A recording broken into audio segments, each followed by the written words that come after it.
నమస్తే, welcome to political analysis. ఇక ఈరోజు చూసుకున్నట్లయితే ప్రస్తుతం రెండు తెలుగు రాష్ట్రాల్లో అలాగే దేశంలో జరుగుతున్నటువంటి ప్రధాన అంశాలపై అయితే ఈరోజు మనతో పాటు చర్చించడానికి మా పొలిటికల్ ఎడిటర్ అరవింద్ కొల్లి అయితే మనతో పాటు ఉన్నారు. సో ఆయన అడిగైతే మనం మాట్లాడదాం. నమస్కారం. నమస్తే. సో మాట్లాడితే అయితే సార్, ఈరోజు అయితే నిన్న చంద్రబాబు నాయుడు గారు అయితే ఢిల్లీ టూర్ అయితే వెళ్ళడం జరిగింది. సో ఈ రోజు కూడా జనసేన అధినేత పవన్ కళ్యాణ్ కూడా ఢిల్లీ వెళ్ళడం జరుగుతుంది. సో మరి ఈ ఇద్దరు బీజేపీతో మాట్లాడిన తర్వాత వీళ్ళ పొత్తుపై క్లారిటీ వచ్చే అవకాశం ఉందంటారా? అంటే దేశవ్యాప్తంగా ఎన్డీఏకి దూరమైన పక్షాలని మళ్ళీ దగ్గరికి తెచ్చుకోవాలనేటువంటి కాన్సెప్ట్లో బీజేపీ ఉందా అనేటటువంటి రాజకీయ చర్చ ఉంది. ఆ సందర్భంగానే ఒక ప్రధానంగా గమనించాల్సిందంటే నితీష్ కుమార్ మళ్ళీ ఎన్డీఏలోకి వచ్చారు. ఎన్డీఏను వదిలిపెట్టి ఇండియా కూటమిలో కీలక భాగస్వామిగా ఉన్న నితీష్ కుమార్ మళ్ళీ వచ్చారు. అట్లాగే మమతా బెనర్జీ ఎన్డీఏ కూటమి నుంచి దూరం వెళ్ళిపోయి ఆవిడని కూడా దగ్గరికి చేసుకోవాలన్నటువంటి చర్చ బీజేపీ స్టార్ట్ చేసినట్టుగా కనిపిస్తోంది. రెండోది ఆర్ఎల్డీ ఏదైతే ఇప్పటికే ఎన్డీఏ కూటమిలో చేరటానికి ఉన్నటువంటి లైన్ క్లియర్ చేసుకుంటోంది.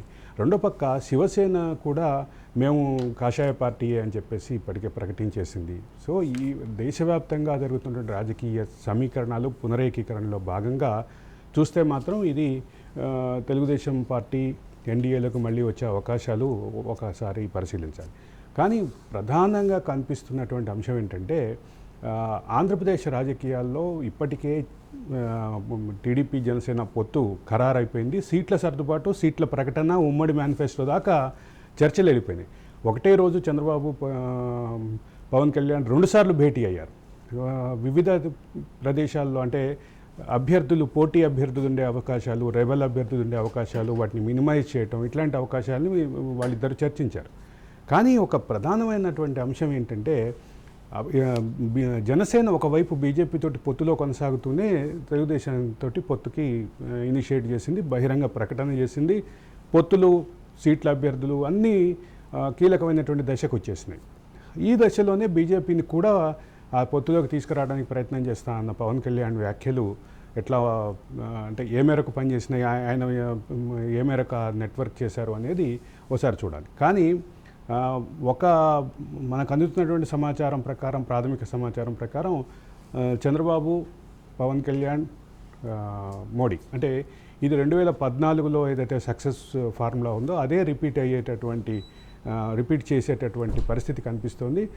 దాని ఫలితాలు ఎట్లుంటాయి అనేది పక్కన పెడితే ఆ రకమైనటువంటి ఇనిషియేషన్ అయితే, ఆ రకమైనటువంటి సానుకూలమైనటువంటి ఫలితాలు వచ్చేటటువంటి వాతావరణం అయితే కనిపిస్తుంది. పొత్తు దిశగా ఈ 3 పార్టీలు వెళ్ళే పరిస్థితి అయితే కనిపిస్తుంది. అయితే ఇక్కడ కీలకంగా మాట్లాడుకోవాల్సిన ఇంకొక పాయింట్ ఉంది. చంద్రబాబు ఇంకా ఢిల్లీ వెళ్ళకముందే చంద్రబాబు అమిత్ షాకి పాదాభివందనం చేశారంటూ ఒక ఫోటో సోషల్ మీడియాలో, ఒక ఫేక్ ఫోటో సోషల్ మీడియాలో సర్క్యులేట్ అవుతుంది. అది 2 ఫోటోల యాక్చువల్ సోర్సెస్ని, చంద్రబాబు చేసినటువంటి సద్గురు ఆధ్వర్యంలో చంద్రబాబు చేసినటువంటి ఆసనాల సందర్భంగా తీసిన ఫోటోని, అదే సందర్భంలో అద్వానీకి పాద నమస్కారం చేస్తున్నటువంటి అమిత్ షా ఫోటోని, రెండింటి ఫోటోని కలిపి చేశారంటూ ఇప్పటికే Telugu Desam party social media team ఏదైతే ఉందో వాళ్ళు దాని 2 ఫోటోల్ని తీసి దానికి కౌంటర్ ఇచ్చే ప్రయత్నం చేశారు. కానీ అది విస్తృతంగా ప్రజాబాహుళ్యంలోకి అయితే వెళ్ళిపోయింది. అంటే తెలుగుదేశం పార్టీ బీజేపీకి స్నేహహస్తం అందించటాన్ని పూర్తిగా సరెండర్ అయిపోయినట్లుగా భావిస్తున్నటువంటి రాజకీయ వర్గాలు కానీ, సోషల్ మీడియా యాక్టివిస్టులు కానీ దీన్ని అందుకొని ముందుకు తీసుకుపోయారు. వాస్తవం ఏంటంటే ఆ ఫోటో రిలీజ్ అయ్యే టైంకి చంద్రబాబు ఇంకా హైదరాబాద్ నుంచి బయలుదేరలేదు, ఢిల్లీ చేరలేదు. ఇంకా అటువంటి పరిస్థితి అయితే ఉంది. కానీ ఇదైతే ఇవన్నీ ఒక పక్కన పెడితే రాజకీయ వర్గాల్లో మాత్రం ఖచ్చితంగా ఆసక్తికరమే. అసలు మొత్తం అంటే తెలుగుదేశం కార్యకర్తల్లో, తెలుగుదేశం శ్రేణుల్లో ఏ మేరకు బీజేపీ పట్ల యాక్సెప్టెన్స్ ఉంది, బీజేపీ శ్రేణుల్లో తెలుగుదేశం పట్ల ఏమాత్రం యాక్సెప్టెన్స్ ఉంది అనేది మాత్రం ఖచ్చితంగా ప్రశ్నార్థకమే. ఈ చర్చలో పక్కన పెడితే ఒక సుహృద్భావ వాతావరణం, అంటే సానుకూల వాతావరణం అయితే ఉంది. దాన్ని సుహృద్భావ వాతావరణంగా మార్చుకునే ప్రయత్నం మాత్రం 2 పార్టీలు చేస్తేనే తప్ప కార్యకర్తలు 2014లో మోడీ రావాల్సిన అవసరాన్ని ప్రతి బీజేపీ కార్యకర్త భావించారు. అదే సందర్భంలో చంద్రబాబు రావాల్సిన అవసరాన్ని ప్రతి తెలుగుదేశం కార్యకర్త భావించారు. ఆ క్రమంలో రెండు పార్టీలు కలిసి 3 పార్టీలు కలిసి ముందుకెళ్ళినటువంటి పరిస్థితి ఉంది. కానీ ఈ 10 ఏళ్లలో ముఖ్యంగా గత 6 సంవత్సరాలుగా 6-7 సంవత్సరాలుగా బీజేపీ టీడీపీ మధ్య పెరిగినటువంటి మాటల యుద్ధం, పరస్పర దూషణలు, ఒక నాయకుడిని ఇంకో నాయకుడు టార్గెట్ చేసుకోవటం, ఇది కింది స్థాయిలోనే కాదు అధినాయకుల స్థాయిలో కూడా జరిగింది. కాబట్టి అవి మర్చిపోయి మెర్జ్ అయితే తప్ప ఈ పొత్తు యొక్క ఫలితాలు, సానుకూల ఫలితాలు కింద స్థాయిలో పనిచేస్తే తప్ప ఒక విజయం దిశగా వెళ్ళేటటువంటి పరిస్థితి ఉండదు. దీన్ని మాత్రం ఖచ్చితంగా అంటే ఒకవేళ పొత్తు కుదిరితే పై స్థాయిలో జరిగినటువంటి పొత్తు యొక్క అండర్స్టాండింగ్ని, అవసరాన్ని, రాజకీయ అవసరాన్ని కింది స్థాయి వరకు తీసుకెళ్ళి కింది స్థాయి కార్యకర్తల వరకు ఓటు ట్రాన్స్ఫర్తో సహా, ఓటు ట్రాన్స్ఫర్ దగ్గర నుంచి అంటే ఒక పార్టీ ఓట్లు మరో పార్టీ అభ్యర్థి రంగంలో ఉన్నా కానీ వేసేదాకా వెళితే తప్ప ఈ పొత్తు యొక్క ఫలితాలు ఉండవు. అంటే ఒక విషయం ఏంటంటే జనసేన ఆల్రెడీ తెలుగుదేశం ఈ 2 పార్టీల మధ్యనే ఓటు ట్రాన్స్ఫర్కి సంబంధించిన వివాదాలు ఉన్నాయి కొన్ని చోట్ల. For example Rajahmundry urban and rural ఈ 2 సీట్లు జనసేన కోరుకుంటోంది. జనసేన కోరుకుంటే వాస్తవంగా వస్తాయి 2 తెలుగుదేశం యొక్క సిట్టింగ్ సీట్లు. మరోపక్క తెనాల్లో అంటే పవన్ కళ్యాణ్కి అత్యంత సన్నిహితుడు, పవన్ కళ్యాణ్ పార్టీలో నెంబర్ 2గా చెప్పే నాదెండ్ల మనోహర్ పోటీ చేయాలని చెప్పి జనసేన అభ్యర్థిగా పోటీ చేయాలంటే ఒక ప్రచారం ఉంది. కానీ అక్కడ ఆలపాటి రాజా అనే ఒక బలమైనటువంటి తెలుగుదేశం పార్టీ అభ్యర్థి, వాళ్ళిద్దరూ జాయింట్ సమావేశంలో ఆలపాటి రాజా సమక్షంలో నాదెండ్ల మనోహర్ సమక్షంలోనే కార్యకర్తలు బాహాబాహి కొట్టుకున్నటువంటి పరిస్థితి చూసాం. ఇటువంటివి మినిమైజ్ చేస్తే తప్ప పొత్తు ఫలితాలు కింద దాకా వెళ్ళవు.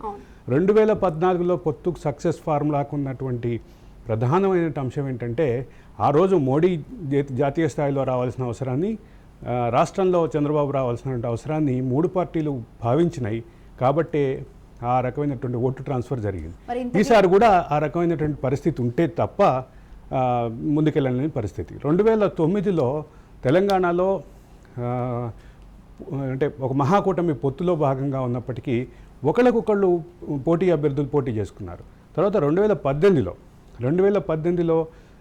ఇక్కడ మరోసారి మహాకూటమి ఏర్పడితే కాంగ్రెస్, తెలంగాణ జనసమితి, సిపిఐ, అదే సందర్భంలో మన చంద్రబాబు, వీళ్ళందరూ ఒక కూటమిగా ఉంటే ఈ కూటమిలో కూడా స్నేహపూర్వక పోటీ అని చెప్పి అఫీషియల్గానే ఒకళ్ళ మీద ఒకళ్ళు పోటీ చేసుకున్నారు. ఈ సందర్భంలో కూడా బహిరంగంగా ఈ రకమైనటువంటి పోటీలు చేయటం ద్వారా సరైనటువంటి సానుకూల ఫలితం రాలేదు. మేమందరం ఒకటే అనే ఇమేజ్ని రాష్ట్ర ప్రజలకి ఇక్కడ ఇవ్వటంలో అప్పుడు కూటమి ఫెయిల్ అయింది. కాబట్టి ఇప్పుడు మళ్ళీ అదే పరిస్థితి రాకుండా కొంచెం జాగ్రత్త పడాల్సిన అవసరం అయితే ఉంది. స్వాతి, మరి ఇంకొక విషయం సార్, మీరు ఇప్పుడు అంటున్నారు కదా అక్కడ ఆలపాటి రాజా అలాగే నాదెండ్ల మనోహర్ అని ఇద్దరని అంటున్నారు కదా. సో మరి ఈ ఇద్దరు ఇటు ఆలపాటి రాజా బలమైన వ్యక్తిగానే ఉంది. సో మరి నాదెండ్ల మనోహర్ కూడా ఇప్పుడు జనసేనకు సన్నిహితుడు. అంటే ఒకటి గమనించాల్సింది ఏంటంటే స్వాతి, నాయకుల స్థాయిలో అండర్స్టాండింగ్ ఉండొచ్చు, నాయకులు ఒకళ్ళు అంటే రాజీ పట్టడానికి సిద్ధపడవచ్చు. కానీ నాయకులు సిద్ధపడినంత మాత్రాన సరిపోదు. కార్యకర్తల స్థాయిలో ఓటు ట్రాన్స్ఫర్ కింద స్థాయిలో ఉన్నటువంటి 3 దశలు ఉంటాయమ్మా. మొదట నాయకులు, అభ్యర్థులు ఇద్దరు కాంప్రమైజ్ అయ్యి మేము కలిసి వెళ్తాము అని చెప్పి ఒకళ్ళు రాజీ పడి ఒకళ్ళు కాంప్రమైజ్ అయ్యి ఒకళ్ళు సీటు త్యాగం చేసి వెళ్ళొచ్చు. కానీ అది తర్వాత ఉండేటటువంటి కార్యకర్తల్లో ఆ రకమైనటువంటి స్నేహభావం ఉండాలి. ఓటు ట్రాన్స్ఫర్కి ఎలక్షనీరింగ్ ఏదైతే ఉంటుందో దానికి కీలకంగా కార్యకర్తలు పనిచేయాలి. ఇది రెండో భాగం. మూడోది గ్రౌండ్ లెవెల్లో పార్టీల సానుభూతి పరులు ఉంటారు. పార్టీల సానుభూతి పరులు కూడా ఓటు ట్రాన్స్ఫర్ అయితే తప్ప అది సాధ్యమయ్యేటటువంటి పరిస్థితి ఉండదు. రైట్. ఇంకా తెలంగాణ రాజకీయాలకు వస్తే మాత్రం కాంగ్రెస్ అయితే ప్రతిపక్షంలో ఉన్నప్పుడు అయితే అనేక విమర్శలు చేయడం జరిగింది. సో ఈ రోజు అయితే ఇప్పుడు అధికారంలోకి వచ్చాక ఒక 2 ఈఎన్సీలను అయితే తొలగించడం జరిగింది. సో మరి కాంగ్రెస్ అయితే ఇప్పుడు తన పని తను స్టార్ట్ చేసిందంటారా? 2 ఈఎన్సీలు గత ముఖ్యమంత్రికి సన్నిహితులుగా పేరున్న వాళ్ళు. మురళీధర్ రావు ప్రధానమైన ఈఎన్సీ జనరల్ ఎవరైతే ఉన్నారో ఆయన 2011లో అనుకుంటా, నాకు గుర్తున్నంత వరకు ఆయన రిటైర్ అయ్యారు. గత 13 సంవత్సరాలుగా ఆయన ఎక్స్టెన్షన్లో ఉన్నారు. ఆయన రెగ్యులర్ సర్వీస్లో లేరు. ఆయన రెగ్యులర్ సర్వీస్ అయిపోయి రిటైర్ అయిపోయిన తర్వాత ఇప్పుడు ఎక్స్టెన్షన్లో ఉన్నారు. ఎక్స్టెన్షన్ని కొనసాగిస్తూ వచ్చింది గత ప్రభుత్వం. రెండోది ఈఎన్సీ మురళీధర్రావు వ్యవహార శైలి మీద, ఆయన గత ప్రభుత్వానికి అనుకూలంగా వ్యవహరించడం మీద, గత ప్రభుత్వంలో ఆయన పోషించిన పాత్ర మీద, అదే సందర్భంలో కాంట్రాక్టర్లకి, గుత్తేదారులకి ఆయన మేలు చేసేలాగా వ్యవహరించారనే విషయం మీద, వీటన్నిటి మీద చాలా వివాదాలు ఉన్నాయి, చాలా విమర్శలు ఉన్నాయి, కాగ్ సహితం తప్పుపట్టినటువంటి అంశాలు ఉన్నాయి. వీటన్నిటినీ ముందుకు తీసుకొచ్చి ఇది ఒక పక్కన ఉంటే, అసలు విజిలెన్స్ రిపోర్ట్ ఆల్రెడీ వచ్చేసింది. విజిలెన్స్ రిపోర్ట్లో మేడిగడ్డ కుంగుబాటుకి ఖచ్చితంగా అప్పటి ఇంజనీర్లే కారణం అంటూ ఒక కంక్లూజన్ వచ్చింది. కానీ మేడిగడ్డ ప్రాజెక్ట్ మీద జరిగినటువంటి పవర్ పాయింట్ ప్రజెంటేషన్, కొత్త ప్రభుత్వం వచ్చిన తర్వాత మంత్రుల సమక్షంలో జరిగినటువంటి పవర్ పాయింట్ ప్రజెంటేషన్లో కూడా ఆయన గత ప్రభుత్వ నిర్ణయాల్ని సమర్థించే ప్రయత్నం చేశారు అంటూ కాంగ్రెస్ శ్రేణుల్లో కాస్త ఆగ్రహం అయితే ఉంది. ఆ ఆగ్రహం ఈ రకంగా కాంగ్రెస్ శ్రేణులు అయితే తృప్తి పడతాయి.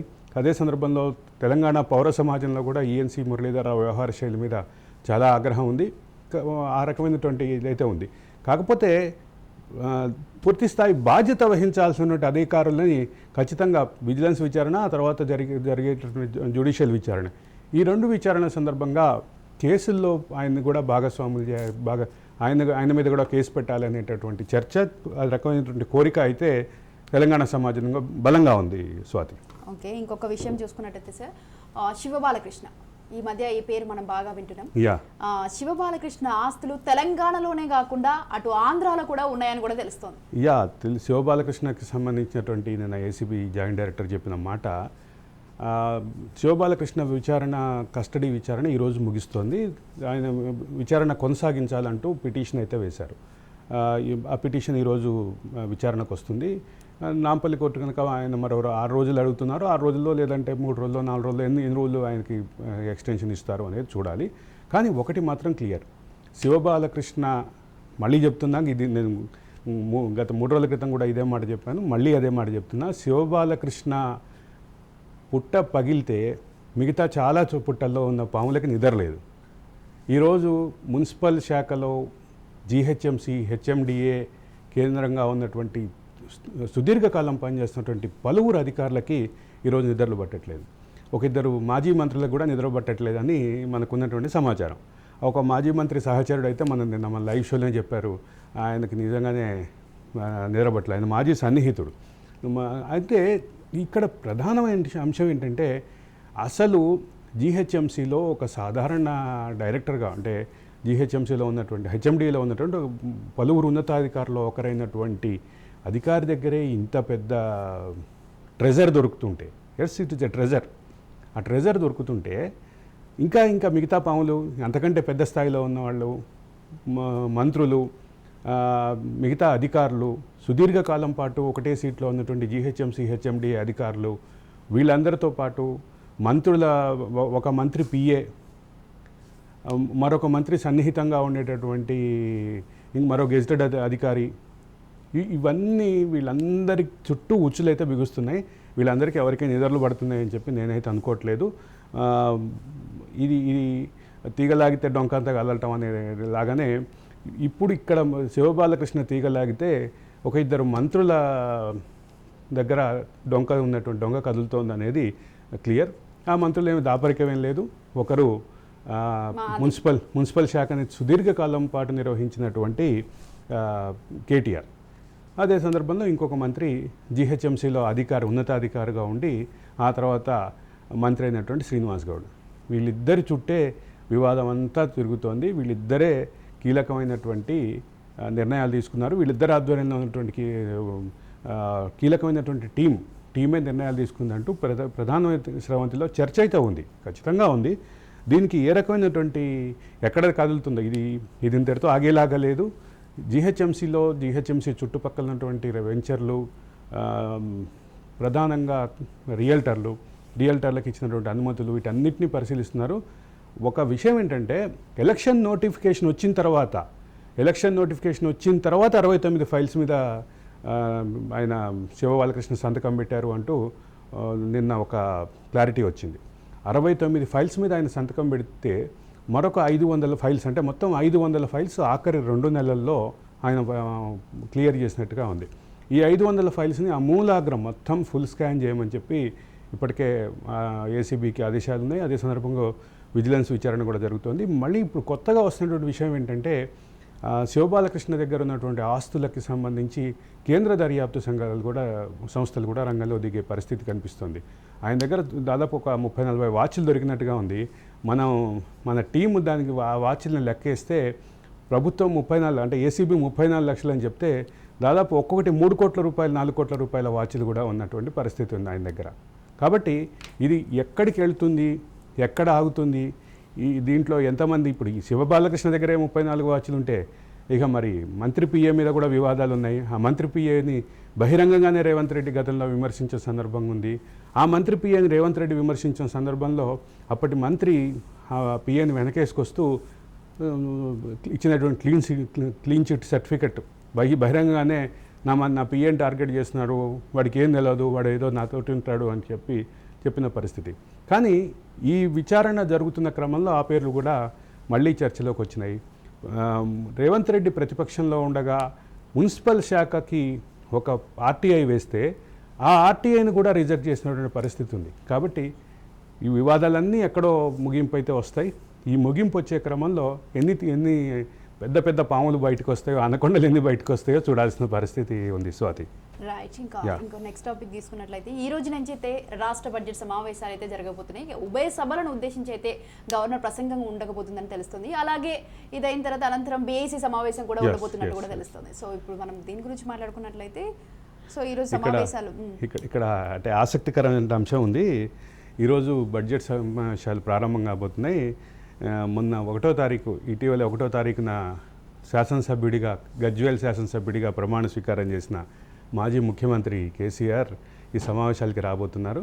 ఆయన వచ్చిన తర్వాత జనరల్గానే ఇప్పటికే అంటే ఒక పక్కన ప్రతిపక్షంలో ఉన్నటువంటి హరీష్ అండ్ కేటీఆర్ టీము ఏదైతే ఘాటు విమర్శలు చేస్తుందో దానికి ముఖ్యమంత్రి స్వయంగా సమాధానం చెప్పారు. మీరు ఎవ్వరు వచ్చినా ఎన్ని గంటలు వచ్చినా కూర్చుందాం మాట్లాడదామని చెప్పారు. కాబట్టి ఏ రకమైనటువంటి ఇదిగా ఉంటుంది అనేది ఆసక్తికరం అయితే ఉంది. ప్రభుత్వం చేసినటువంటి విమర్శలకి కేసీఆర్ ఎట్లా సమాధానం చెప్తారు? కేసీఆర్ చెప్పగలరా సమాధానం? కేసీఆర్ చెప్పలేక ఇబ్బంది పడతారా? కేసీఆర్ని ఏ రకమైనటువంటి టార్గెట్ చేస్తారు? ఒకవేళ హ్యూమిలేట్ చేస్తారా? ఇవన్నీ తెలంగాణ సమాజం ఆసక్తిగా ఎదురుచూస్తున్న అంశాలే. కేసీఆర్ చుట్టూ తిరుగుతున్నటువంటి వివాదాలు, కేసీఆర్ టీం చుట్టూ తిరుగుతున్నటువంటి వివాదాలు, కేసీఆర్ మీద వస్తున్నటువంటి ఆరోపణలు, కేసీఆర్ మీద వస్తున్నటువంటి ఆరోపణలతో పాటు నిర్వహణ వైఫల్యాలు, ప్రాజెక్టులు. తెలంగాణ వచ్చిన తర్వాత ప్రధానంగా మాట్లాడిందే ప్రాజెక్టులకి సంబంధించి ప్రాజెక్టుల కోసం మేము తెలంగాణ సమాజం కొన్ని త్యాగాలు చేయాలంటూ కూడా ఒక మాట చెప్పారు. మిగతా పథకాలకి అంటే కూడా ప్రాజెక్టులకి ముఖ్యమని చెప్పి ముందుకెళ్ళారు. కానీ ఆ ప్రాజెక్టుల నిర్వహణ వైఫల్యాలు, మేడిగడ్డ కుంగుబాటు, మరి సుందిళ్ళ బ్యారేజీ కూడా డ్యామేజ్ అయ్యే పరిస్థితిలో ఉంది. ఇవన్నీ ముందుకు వస్తున్నాయి. రెండో పక్క టీఆర్ఎస్ ఏమో కృష్ణా వాటర్ గురించి ప్రధానంగా చేపట్టబోతుంది. కృష్ణా వాటరు ఏదైతే ఉందో కృష్ణా వాటర్ బోర్డుకి అప్పగించడానికి, కృష్ణా వాటర్ మీద అంటే కృష్ణా ఉన్నటువంటి ప్రాజెక్టులు ఏవైతే ఉన్నాయో ఆ ప్రాజెక్టుల నిర్వహణని కేఆర్ఎంబీకి ఇవ్వటాన్ని కాంగ్రెస్ వైఫల్యంగా చూపించబోతోంది టీఆర్ఎస్. దానికి కౌంటర్ ఇచ్చే క్రమంలో అసలు మీరే దీనికి కారణం అంటూ దానికి కౌంటర్ ఇవ్వబోతోంది ప్రభుత్వం. ఈ మొత్తం చర్చలో ఏ రకమైనటువంటి ఉద్రిక్త వాతావరణం ఉంటుందో ఖచ్చితంగా ఆసక్తిదాయకంగా ఉంటుంది ఈసారి బడ్జెట్ సెషన్ అయితే స్వాతి. అలాగే నెక్స్ట్ టాపిక్ తీసుకున్నట్టయితే సార్ 2011 తర్వాత గ్రూప్ వన్ నోటిఫికేషన్ అయితే ఇప్పుడు విడుదల చేయడం జరిగింది. సో గతంలో జరిగిన కొన్ని పరీక్షలను అయితే ఇప్పుడు రద్దు చేస్తే అయితే ఇప్పుడు కొత్తగా నోటిఫికేషన్ అయితే వేయడం జరిగింది. అంటే ఇక్కడ 2011 తర్వాత 2011లో వేసిన నోటిఫికేషన్ ఆచరణలోకి రాలేదు. కానీ ఆంధ్రప్రదేశ్ రాష్ట్రంలో 2 సార్లు నోటిఫికేషన్ ఇచ్చారు. రాష్ట్రం విడిపోయిన తర్వాత ఆంధ్రప్రదేశ్లో గ్రూప్ 1 2 సార్లు జరిగింది. కానీ ఇక్కడ మాత్రం 2011 తర్వాత నోటిఫికేషనే లేదు. 2014లో రాష్ట్రం ఏర్పడితే ఒక్క కారణం చూపించి జోనల్ వ్యవస్థని కారణంగా చూపించి జోనల్ వ్యవస్థని భూతకంగా చూపించి ఈ సమస్యని దీన్ని సమస్యగా మార్చింది టీఆర్ఎస్ గవర్నమెంట్. అయితే అదే సందర్భంలో ఒక ప్రధానమైనటువంటి అంశం గమనించాల్సింది అది జోనల్ వ్యవస్థని పరిష్కరించే క్రమంలో తీసుకొచ్చినటువంటి ఉన్న ఉద్యోగులకి తీసుకొచ్చేటువంటి 317 జీవో కూడా చాలా వివాదమైంది. వివాదాన్ని వివాదంగా మరింత జటిలంగా మార్చినటువంటి టీఆర్ఎస్ ప్రభుత్వం దీన్ని కూడా సహజంగానే పక్కన పెట్టింది. 2011 తర్వాత డిఎస్సి గ్రూప్ 1 రాకపోవటాన్ని నిరుద్యోగులు చాలా తీవ్రంగా తీసుకున్నారు. ఎన్నికల్లో టీఆర్ఎస్కి వ్యతిరేకంగా పనిచేశారు. కాంగ్రెస్ అనుకూలంగా టీఆర్ఎస్కి వ్యతిరేకంగా పనిచేసి ఎట్టి పరిస్థితుల్లోనూ ఈ టీఆర్ఎస్ గవర్నమెంట్ని దింపేయాలి అని కసిగా పనిచేశారు. టీఎస్పీఎస్సీ మీద ఉన్నటువంటి వివాదాలు, టీఎస్పీఎస్సీకి సంబంధించిన పేపర్ లీకేజు, ఇవన్నీ కూడా నిరుద్యోగులు చాలా ఆగ్రహంగా తీసుకుని పనిచేశారు. ఈరోజు వచ్చేసరికి టీఎస్పీఎస్సీకి కొత్త టీం రావటం, అది కూడా మహేందర్ రెడ్డి ఆధ్వర్యంలో రావటం, మహేందర్ రెడ్డి మీద అనేక వివాదాలు ఉన్నప్పటికీ ఆయనని నియమించటం, ఇవన్నీ ఒక ట్రాక్లో పెడితే ఒక విషయం ఆలోచిస్తే గవర్నమెంట్ అయితే ఎన్నికల హామీ మేరకు గ్రూప్ 1 నోటిఫికేషన్ ఇస్తే ఖచ్చితంగా అది ఆచరణ రూపంలో వస్తే మాత్రం తెలంగాణ నిరుద్యోగ సమాజం మాత్రం ఖచ్చితంగా దీన్ని సానుకూలంగా తీసుకుని అంటే కాంగ్రెస్ ఇచ్చిన హామీ నిలబెట్టుకుంది అనేటటువంటి కంక్లూజన్కి అయితే తీసుకునే పరిస్థితి ఉంది. 2011 తర్వాత అంటే దాదాపు 13 సంవత్సరాల తర్వాత ఇప్పుడు గ్రూప్ 1 నోటిఫికేషన్ తెలంగాణలో రావటం ఉద్యోగార్థుల్లో మాత్రం కొత్త ఆశలు రేకెత్తిస్తుంది. అదే సందర్భంలో తెలంగాణ ప్రభుత్వానికి ఉద్యోగుల విషయంలో కొంత ఇబ్బందికరమైనటువంటి పరిస్థితి ఉంది. ఉన్నతోద్యోగులు లేక కొంతమందికి గత ప్రభుత్వం ఎక్స్టెన్షన్లు ఇచ్చింది. ఆ ఎక్స్టెన్షన్ ఇచ్చిన వాళ్ళది భారమైంది. ఇప్పుడు ఫర్ ఎగ్జాంపుల్ ఇందాక మనం మాట్లాడిన మురళీధర్రావు 13 సంవత్సరాల పాటు ఆయనకి ఎక్స్టెన్షన్ ఇచ్చారు. అది అంటే కొత్తగా వచ్చేటటువంటి యంగ్ అండ్ ఎనర్జెటిక్గా ఉండేటటువంటి అంటే ఉద్యోగార్థులకి కొంత ఇటువంటివి ఇబ్బందికరంగా ఉన్నాయి. వాటిని కౌంటర్ చేసేలాగా ఈరోజు ఏదైతే ఇనిషియేషన్ జరిగిందో అది ఖచ్చితంగా ఒక ఫార్వర్డ్ స్టెప్గానే చూడాలి స్వాతి. రైట్. నెక్స్ట్ ఇంకా మనము కేంద్ర ఎన్నికలు చూసుకున్నట్లయితే మాత్రం ఈరోజు అయితే రాజ్యసభ ఎన్నికలకైతే కేంద్ర ఎన్నికల సంఘం అయితే నోటిఫికేషన్ చేయనున్న కేంద్ర ఎన్నికల సంఘం. సో ప్రధానంగా చూసుకున్నట్లయితే ఏపీలో అయితే 3 రాజ్యసభ ఎన్నికల స్థానాలకైతే నోటిఫికేషన్ విడుదల చేయడం జరిగింది. ఏపీలో 3, తెలంగాణలో 3, మొత్తం 6 స్థానాలకి నోటిఫికేషన్ వస్తుంది. ఇక్కడ ఏపీలోనేమో రాజ్యసభ ఎన్నికల చుట్టూ కొన్ని వివాదాలు అయితే జరుగుతున్నాయి. ఒక పక్కనేమో టీడీపీ నుంచి ఫిరాయించి వైసీపీలో చేరినటువంటి సభ్యులకి స్పీకర్ నోటీస్ ఇచ్చి పిలిచి వివరణ అడిగారు. రెండో పక్క వైసీపీ నుంచి ఫిరాయించి టీడీపీలోకి వచ్చినటువంటి సభ్యులకు కూడా ఇచ్చిన నోటీస్ ఇచ్చి వివరణ అడిగారు. ఈ మొత్తం వివరణ దానికి సంబంధించిన నిర్ణయం పెండింగ్లో ఉంది. రెండో పక్క వీళ్ళు స్పీకర్ యొక్క తను ప్రశ్నిస్తూ వీళ్ళు కోర్టుకు వెళ్ళారు. ఒక భాగం ఇలా ఉంది. రెండోది ఎప్పుడో 3 సంవత్సరాల క్రితం రాజీనామా చేసిన 2-3 సంవత్సరాల క్రితం విశాఖ ఉక్కు ఉద్యమం సందర్భంగా రాజీనామా చేసినటువంటి మన గంటా శ్రీనివాసరావు రాజీనామాని ఇటీవల స్పీకర్ ఆమోదించారు. మొదటి రోజే ఆయన మొదటి రోజు గవర్నర్ ప్రసంగం ఉంది. తర్వాత రెండో రోజు సెషన్ ప్రారంభం కాగానే రాజీనామా ఆమోదించిన నిర్ణయాన్ని తన నిర్ణయాన్ని ప్రకటించారు. అయితే దీన్ని కూడా క్వశ్చన్ చేస్తూ గంటా శ్రీనివాసరావు హైకోర్టుకి వెళ్ళారు. వీళ్ళ చుట్టూ అంటే ఎవరైతే వివాదాస్పదంగా ఉన్నటువంటి వాళ్ళు ఉన్నారో వీళ్ళ చుట్టూ ఒక ప్రశ్న అయితే లేవనెత్తున్నారు. ఎందుకంటే అక్కడ ఉన్నటువంటి 3 సీట్లలో 1 సీట్ అన్నా ప్రతిపక్షం దక్కించుకునే అవకాశం ఉందా అన్న దానికి కేంద్రంగా ఇవన్నీ ఉన్నటువంటి పరిస్థితి. అదే సందర్భంలో ఆశావాహులు ఉన్నారు. అంటే ఆంధ్రప్రదేశ్ రాజకీయాల్లో ఒక ఝలక్ ఇచ్చారు జగన్మోహన్ రెడ్డి. దాదాపు 69 మంది సిట్టింగ్ ఎమ్మెల్యేల సీట్లు మార్చారు. దాంతో కొంత మనస్తాపానికి గురైన వాళ్ళు ఉన్నారు. అదే సందర్భంలో ఆశావాహులు చాలామంది ఉన్నారు. కాబట్టి వాళ్ళకి ఎట్లా న్యాయం చేస్తారు అనేది చూడాలి. తెలుగుదేశం పార్టీ మాత్రం 1 సీటుకు దక్కించుకునే అవకాశాన్ని పరిశీలిస్తోంది. అది ఎంతవరకు సాధ్యమవుతుంది అనేది పక్కన పెడితే వాళ్ళైతే ఆ ప్రయత్నం చేస్తున్నారు. రెండోది తెలంగాణ విషయానికి వచ్చేసరికి తెలంగాణలో 3 సీట్లు ఎన్నిక. 3 సీట్లలో 1 సీటు టీఆర్ఎస్కి ఛాన్స్ ఉంది. కానీ ఎమ్మెల్సీ ఎన్నికల్లో పోటీ నుంచి విరమించుకున్నటువంటి టీఆర్ఎస్ ఈరోజు ఏం డెసిషన్ తీసుకుంటుందో చూడాల్సిన పరిస్థితి ఉంది. ఎమ్మెల్యే కోటా ఎమ్మెల్సీ ఎన్నికల్లో టీఆర్ఎస్ పోటీ చేయలేదు. అదే సందర్భంలో తెలంగాణ ఎన్నికలు అయిపోగానే రిజల్ట్ రాగానే వచ్చినటువంటి సింగరేణి ఎన్నికల్లో కూడా టీఆర్ఎస్ పోటీ చేయొద్దు, టీఆర్ఎస్ అనుబంధ కార్మిక సంఘం పోటీ చేయొద్దు అని కేసీఆర్ ఆదేశాలు ఇచ్చారు. అంటే కేసీఆర్ ఆదేశాల మేరకు పోటీ చేయమని ప్రకటించి మళ్ళీ తర్వాత కేసీఆర్ని ఒప్పించుకుని రంగంలోకి దిగినటువంటి పరిస్థితి ఉంది. అంటే ఎన్నికల్లో ప్రతికూల ఫలితం వచ్చిన తర్వాత ప్రధాన ఎన్నికల స్రవంతిలో ఒకసారి కార్మిక సంఘం ఎన్నికల్లో ఒకసారి టీఆర్ఎస్ పోటీ చేయొద్దని నిర్ణయం తీసుకుని వెనక పట్టుబట్టింది కాబట్టి, వెనకంజ వేసింది కాబట్టి ఈసారి ఏ రకమైనటువంటి డెసిషన్ తీసుకుంటారు, ఈసారి ఎట్లా ముందుకెళ్తారు అనేది ఖచ్చితంగా ఆసక్తిదాయకమే. పోటీలో ఉంటే ఒక సీటు దక్కే అవకాశం ఉంటుంది, లేదు అంటే 3 సీట్లు కాంగ్రెస్కి వచ్చే అవకాశం ఉంది. కాంగ్రెస్కి సీట్లు రావటం ఒక ఎత్తు అయితే, కాంగ్రెస్ పార్టీ ఒకవేళ నిజంగానే సీట్లు కనుక అంటే సీట్లు ఎన్ని గెలిచే అవకాశం ఉంది అనేది పక్కన పెడితే, 2 3 అనేది పక్కన పెడితే, ఆశావాహులు మాత్రం విపరీతంగా ఉన్నారు. ఒక పక్క అద్దంకి దయాకర్ పోటీలో ఉన్నారు, మరో పక్క అజారుద్దీన్ ఆశిస్తున్నారు. ఇటువంటి వాళ్ళు చాలామంది, దాదాపు సుమారుగా 30-40 మంది రాజ్యసభ సీట్లకి ఎక్స్పెక్టేషన్స్ చేస్తున్నటువంటి పరిస్థితి ఉంది. వీళ్ళందరినీ ఎవరిని ఎట్లా సాటిస్ఫై చేస్తారో కూడా చూడాల్సిన పరిస్థితి ఉంది. స్వాతి, అలాగే ఇంకొక విషయం తీసుకున్నట్లయితే సార్, బీజేపీ ప్రధాని మోడీ అయితే కాంగ్రెస్ పార్టీపై అయితే తీవ్ర విమర్శలు చేయడం జరిగింది, తీవ్రంగా ఫైర్ అవ్వడం జరిగింది. అంటే మాజీ ప్రధాని జవహర్లాల్ నెహ్రూపై అయితే ప్రధాని మోడీ అయితే తీవ్ర విమర్శలు చేయడం జరిగింది. జవహర్లాల్ నెహ్రూ నుంచి ఇప్పటి వరకు యూపీఏ వరకు అయితే ఆయన ప్రతి ఒక్క అంశాన్ని వివరిస్తూ అయితే ఆయన ఫైర్ అవ్వడం అయితే జరుగుతుంది.